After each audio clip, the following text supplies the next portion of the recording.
Welcome back to my channel real coaching 21। आज की video में मैं आपको बताऊंगा प्रेजेंट परफेक्ट टेंस का इंट्रागेटिव भेद। इससे पहले की वीडियोस में मैंने अफर्मेटिव और नेगेटिव भेद पढ़ाया था।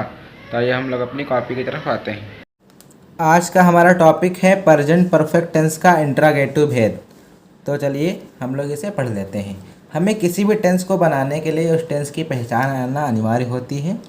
तो हम सबसे पहले प्रेजेंट परफेक्ट टेंस की पहचान करना सीख लेते हैं, फिर उसका इंट्रागेटिव भेद जो होता है उसकी भी पहचान करना हम सीख लेंगे। तो प्रेजेंट परफेक्ट टेंस की पहचान लिखी है। ऐसे हिंदी वाक्यों के अंत में या है, ये हैं, भी हैं, चुका है, चुके हैं, चुकी हूँ इत्यादि शब्द आते हैं। यानी जो हिंदी वाक्य होते हैं इनके अंत में या है, ये हैं, भी हैं, चुका है, चुके हैं, चुकी हूँ इत्यादि शब्द आते हैं। जैसे कि तुम अपना कार्य कर चुके हो, इसमें अंत में चुके हो शब्द आ रहा है, इसलिए ये प्रेजेंट परफेक्ट टेंस का वाक्य है। नंबर 2 इसकी पहचान होगी जो हमारी रटने वाली पहचान थी। जब ये फार्मूला नहीं लगे रटने वाला, तब जो हमारी एक्चुअल पहचान होती है उससे आप पहचानेंगे। दूसरी ये हमारी एक्चुअल पहचान है। प्रेजेंट परफेक्ट टेंस से ज्ञात होता है कि कार्य समाप्त हो गया है किंतु उसे समाप्त हुए अधिक देर नहीं हुई। यानी कि जो कार्य समाप्त हो गया होता है, इन टेंस में दर्शाया जाता है कि कार्य समाप्त हो गया है किंतु उसे समाप्त हुए अधिक देर नहीं हुई। तो ये हो गई हमारी प्रेजेंट परफेक्ट टेंस की पहचान। इस तरीके से हम प्रेजेंट परफेक्ट टेंस को पहचानना सीख गए हैं। अब हम पढ़ रहे हैं प्रेजेंट परफेक्ट टेंस का इंट्रागेटिव भेद। तो प्रेजेंट परफेक्ट टेंस का इंट्रागेटिव भेद का रूल अलग होता है, अफर्मेटिव का अलग होता है, नेगेटिव का अलग होता है। तो इंट्रागेटिव सेंटेंस को हम कैसे पहचानें ये भी हम देख लेते हैं। ऐसे वाक्यों में कोई क्वेश्चन पूछा जाता है या क्वेश्चन वाचक शब्द जो होता है, क्वेश्चन वर्ड जो होता है वो बीच में गिवन होता है, तो वो सेकंड टाइप का इंट्रागेटिव होता है। अगर जो क्या और कोई वाक्य क्या शब्द से शुरू हो रहा होता है तो फर्स्ट टाइप इंट्रागेटिव होता है। फर्स्ट टाइप इंट्रागेटिव के लिए अलग रूल होता है, सेकंड टाइप इंट्रागेटिव के लिए अलग रूल होता है। इन वाक्यों के अंत में क्वेश्चन मार्क दिया होता है। तो अब हम टेंस को पहचानना सीख गए हैं। हमें किसी भी टेंस को पहचान बनाने के लिए उसके 2 स्टेप होते हैं। सबसे पहले हमें टेंस को पहचानना आना अनिवार्य होता है, फिर उसका रूल याद होना अनिवार्य होता है। तो हम रूल देख लेते हैं। Rule for first type interrogative. तो ये rule for first type interrogative है। फर्स्ट टाइप इंट्रागेटिव वे वाक्य होते हैं जिनकी शुरुआत क्या से होती है। तो अगर जो जिस वाक्य की शुरुआत क्या से हो रही है वो फर्स्ट टाइप इंट्रागेटिव है। अगर जो प्रेजेंट परफेक्ट टेंस का फर्स्ट टाइप इंट्रागेटिव वाला वाक्य है तो उस वाक्य में ये रूल लगेगा। सबसे पहले हैज़ या हैव लगाएंगे। अब हैज़ का प्रयोग कहाँ होता है, हैव का प्रयोग कहाँ होता है, ये मैं आपको आगे बताऊंगा। फिर सब्जेक्ट का प्रयोग होता है, फिर वर्ब के थर्ड फॉर्म, फिर ऑब्जेक्ट, फिर क्वेश्चन मार्क।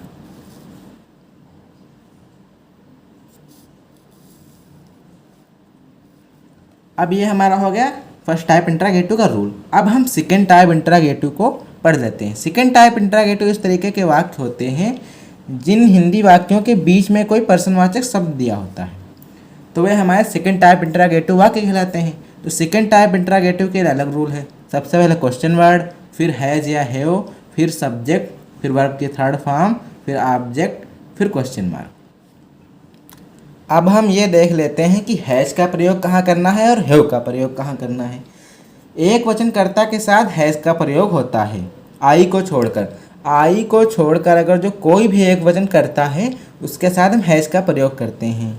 और हैव का प्रयोग बहुवचनकर्ता के साथ होता है और आई के साथ होता है। हैव का प्रयोग आई के साथ और बहुवचनकर्ता के साथ होता है। आई है वो एक वचनकर्ता है, बट यहाँ पर आई के साथ हैव का प्रयोग होता है। बाकी जितने भी एक वचनकर्ता उसके साथ हम हैज़ का प्रयोग करते हैं। अब हम हैज़ और हैव का प्रयोग जान गए हैं। फिर से हम बता दे रहे हैं फर्स्ट टाइप इंट्रागेटिव कौन है, कौन से वाक्य होते हैं। आप इनका स्क्रीनशॉट ले सकते हैं। ऐसे वाक्यों में प्रश्नवाचक शब्द बीच में जिनमें वाक्य के शुरुआत में क्या शब्द दिया होता है वो फर्स्ट टाइप इंट्रागेटिव होते हैं। और सेकंड टाइप इंट्रागेटिव ऐसे वाक्यों में प्रश्नवाचक शब्द बीच में दिया होता है। अब हम इम्पोर्टेंट पॉइंट्स जो हैं उनको हम पढ़ लेते हैं।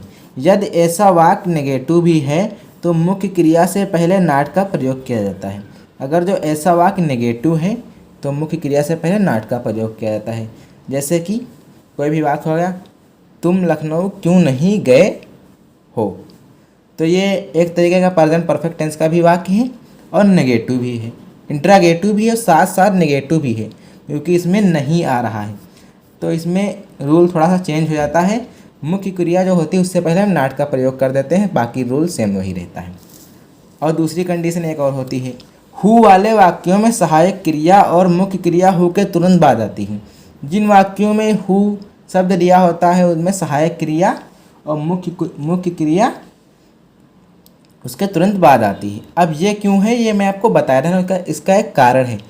इन वाक्यों में जो हु होता है वो खुद एक सब्जेक्ट होता है, सब्जेक्ट के रूप में कार्य करता है, इसलिए सब्जेक्ट पहले आ गया है। उसके बाद में सब्जेक्ट और हु जो है वो सब्जेक्ट भी होता है, क्वेश्चन वर्ड भी होता है, इसलिए ये पहले आ गया है। आप याद कर सकते हैं, ज़्यादा दिमाग मत लगाइए। हु वाले वाक्यों में सहायक क्रिया और मुख्य क्रिया हु के तुरंत बाद आती हैं। अब हम कुछ उदाहरण दिए हैं, उनको हम सॉल्व कर लेते हैं। जैसे कि हमारा पहला उदाहरण, क्या तुम्हारे भाई ने अपना कार्य कर लिया है। तो हमें किसी भी टेंस को बनाने के लिए सबसे पहले उसकी पहचान करना होता है, फिर उसमें रूल लगाना होता है। तो हम चलिए पहचान लेते हैं। इसमें अंत में या है आ रहा है, इसलिए हमारा प्रेजेंट परफेक्ट टेंस का वाक्य है और ये भी दर्शाया जा रहा है कि कार्य समाप्त हो गया, किंतु से समाप्त हुए अधिक देर नहीं हुई। ये क्या तुम्हारे भाई ने अपना कार्य कर लिया, यानी तुम्हारे भाई को अपना कार्य जो था वो समाप्त होगा, किंतु उसे अपना कार्य किए हुए अधिक देर नहीं हुई। यानी इसमें यह दर्शाया जा रहा है कि कार्य समाप्त हो गया, किंतु उसे समाप्त हुए अधिक देर नहीं हुई है। साथ में लास्ट में है या है, इसलिए प्रेजेंट परफेक्ट टेंस का वाक्य है। और ये प्रेजेंट परफेक्ट टेंस का फर्स्ट टाइप इंटरोगेटिव है, क्योंकि इसमें जो क्या है वो सबसे पहले आया है, इसलिए इसमें हम प्रेजेंट परफेक्ट टेंस के फर्स्ट टाइप इंटरोगेटिव वाला रूल लगाएंगे। हाँ, फर्स्ट टाइप इंटरोगेटिव के रूल था सबसे पहले हैज या है, तो इसमें हम सब्जेक्ट देखेंगे। अगर जो सब्जेक्ट एक वचन होगा तो हैज और सब्जेक्ट बहुवचन होगा तो हम हैव का प्रयोग करेंगे। यहाँ पर जो तुम्हारे भाई है यानी तुम्हारा भाई है वो सब्जेक्ट है, क्योंकि जो कर्ता होता है जिसके द्वारा कार्य किया जाता है वही सब्जेक्ट होता है। इसमें तुम्हारे भाई ने अपना कार्य कर लिया है, तुम्हारे भाई के द्वारा अपना कार्य करने का कार्य किया जा रहा है, इसलिए सब्जेक्ट है तुम्हारा भाई। इसलिए तुम्हारे जो भाई है वो है एक वचन, इसलिए हम सबसे पहले हैज का प्रयोग करेंगे। फिर हमारा रूल में था हैज या हैव, फिर उसके बाद आता था सब्जेक्ट। तो सब्जेक्ट है तुम्हारे भाई यानी योर ब्रदर।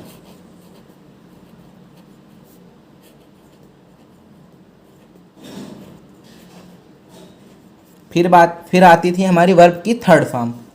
तो इसमें हमें वर्ब ढूंढनी है। क्या तुम्हारे भाई ने अपना कार्य कर लिया है। करना जो है ये वर्ब है यानी क्रिया है, तो करने के जो इंग्लिश होती है कर लिया है, इसकी इंग्लिश होती है डू, बट यहाँ पर हम वर्ब की थर्ड फॉर्म लगाएंगे, यहाँ पर हो जाएगी डन। फिर बचता है हमारा ऑब्जेक्ट। तो ऑब्जेक्ट था हमारा अपना कार्य, तो अपना कार्य की इंग्लिश हो जाएगी हिज वर्क, तो यहाँ पर हिज वर्क नोट करेंगे। फिर हमारा लास्ट में आता है क्वेश्चन मार्क। इस तरीके से मेरा पहला सेंटेंस कंप्लीट हो गया। अब हम दूसरे सेंटेंस को बना लेते हैं। दूसरा हमारा सेंटेंस है चपरासी कहाँ गया है। तो हमारा फर्स्ट स्टेप था टेंस को पहचानना, इसमें लास्ट में देखिए या है आ रहा है, इसलिए प्रेजेंट परफेक्ट टेंस का वाक्य है। और जो कहाँ है ये पर्सनवाचक शब्द है, ये बीच में आ रहा है, इसलिए हमारा प्रेजेंट परफेक्ट टेंस का सेकंड टाइप इंटरोगेटिव है। अतः इसमें हम प्रेजेंट परफेक्ट टेंस का सेकंड टाइप इंटरोगेटिव वाला रूल लगाएंगे। तो सेकंड टाइप इंटरोगेटिव वाले रूल में सबसे पहले क्वेश्चन वर्ड आता है। तो क्वेश्चन वर्ड इसमें कहाँ है, तो कहाँ की इंग्लिश हमारी हो जाएगी वेयर। फिर आता है सब्जेक्ट, फिर आता है हैज़ या हैव। तो यहाँ पर चपरासी जो है वो एक वचन करता है, इसलिए हम इसके साथ हैज़ का प्रयोग करेंगे, तो हम हैज़ नोट कर लेंगे। फिर आता है हमारा सब्जेक्ट। तो सब्जेक्ट जो है वो चपरासी है। चपरासी कहाँ गया है, चपरासी के द्वारा कहाँ जाने का कार्य किया जा रहा है, इसलिए हमारे चपरासी होगा सब्जेक्ट, जिसके द्वारा कार्य किया जाता है वो सब्जेक्ट होता है। तो चपरासी की इंग्लिश होगी द पियोन।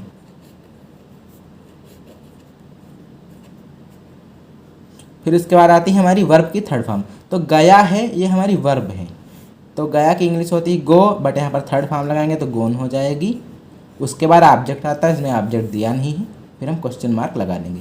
इस तरीके से हमारा दूसरा भी सेंटेंस कंप्लीट हो गया है। अब हम तीसरा सेंटेंस बना लेते हैं। तीसरा सेंटेंस हमारा है वे लखनऊ क्यों नहीं गए हैं। तो हमें सबसे पहले टेंस को पहचानना होगा। इसमें अंत में ये है आ रहा है, इसलिए हमारा प्रेजेंट परफेक्ट टेंस का वाक्य है। और क्यों शब्द बीच में दिया है, ये पर्सनवाचक शब्द है, इसलिए हमारा प्रेजेंट परफेक्ट टेंस का सेकंड टाइप इंटरोगेटिव है। अतः हम इसमें प्रेजेंट परफेक्ट टेंस का सेकंड टाइप इंटरोगेटिव वाला हम रूल लगा देंगे। तो सेकंड टाइप इंटरोगेटिव में था हमारा सबसे पहले क्वेश्चन वर्ड। तो क्वेश्चन वर्ड इसमें क्यों है, तो क्यों का होता है वाई। फिर आता है या हैव। तो इसमें जो वे है, वे लखनऊ क्यों नहीं गए, वे के द्वारा लखनऊ क्यों नहीं जाने का कार्य किया जा रहा है। वे जो करता है, जो कार्य करता वही करता होता है। तो वे हमारा दे होता है, तो दे होता है हमारा बहुवचन। तो बहुवचन के कर्ता के साथ हम सदैव हैव का प्रयोग करते हैं, इसलिए हम लिख लेंगे हैव। फिर वे का इंग्लिश हो जाएगी दे। उसके बाद सब्जेक्ट आता है, सब्जेक्ट इसमें दे है। फिर बाती है वर्ब की थर्ड फॉर्म।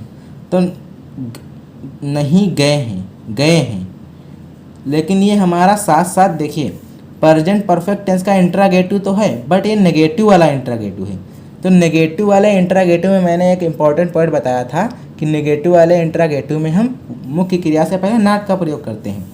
तो यहाँ पर हमने सब्जेक्ट लिखा था, सब्जेक्ट के बाद मुख्य क्रिया आती है, बट हम मुख्य क्रिया से पहले नॉट का प्रयोग करेंगे, तो हम नॉट लिख लेते हैं। फिर हमारी मुख्य क्रिया गए हैं। तो गए हैं की इंग्लिश होगी गो, बट यहाँ पर थर्ड फॉर्म यूज़ करेंगे तो गोन हो जाएगी। फिर ऑब्जेक्ट आता है, ऑब्जेक्ट में लखनऊ है तो हम लखनऊ नोट कर लेते हैं।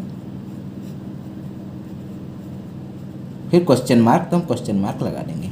अब हमारा चौथा टेंस है, इसे भी हम बना लेते हैं। चौथा सेंटेंस है, इसे भी हम बना लेते हैं।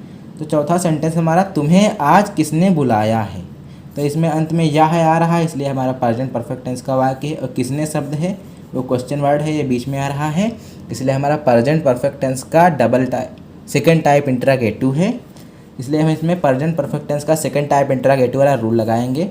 रूल में सबसे पहला था हमारा क्वेश्चन वर्ड। तो क्वेश्चन वर्ड है वो है हु, तो हम हु नोट कर लेंगे। और मैंने बताया था कि हु वाले वाक्यों में हु के तुरंत बाद हु के तुरंत बाद सहायक क्रिया फिर मुख्य क्रिया का प्रयोग करते हैं, क्योंकि इसमें हु एक तरीका का सब्जेक्ट भी है। क्योंकि तुम्हें आज किसने बुलाया है, जिसके द्वारा कार्य किया था, तो जो किसने है ये बुलाने का कार्य कर रहे हैं, इसलिए सब्जेक्ट हो जाएगा। तो इसके साथ हम हैज का प्रयोग करेंगे, हु हैज। किसने है वो एक वचन हो जाएगा, यहाँ पर हु एक वचन माना जाएगा, इसलिए एक वचन कर्ता के साथ हम हैज का प्रयोग कर रहे हैं। फिर आता है हमारा मुख्य क्रिया। तो मुख्य क्रिया हमारा होता है बुलाया है, तो बुलाने का होता है काल, बट यहाँ पर थर्ड फॉर्म लगाएंगे तो काल्ड हो जाएगा। फिर तुम्हें ऑब्जेक्ट है, तो तुम्हें की इंग्लिश यू हो जाएगी। फिर आज बचा है अदर, तो इसे हम टुडे लिख लेंगे। फिर क्वेश्चन मार्क, तो हम क्वेश्चन मार्क लगा देंगे। इस तरीके से मैंने आपको प्रेजेंट परफेक्ट टेंस का इंटरोगेटिव भेद सिखाने की कोशिश की है। मैं होप करता हूँ कि वीडियो आपको पसंद आई होगी। अगर जो वीडियो पसंद आई हो तो हमारी वीडियो को लाइक कर दीजिए और हमारे चैनल को सब्सक्राइब करना ना भूलें।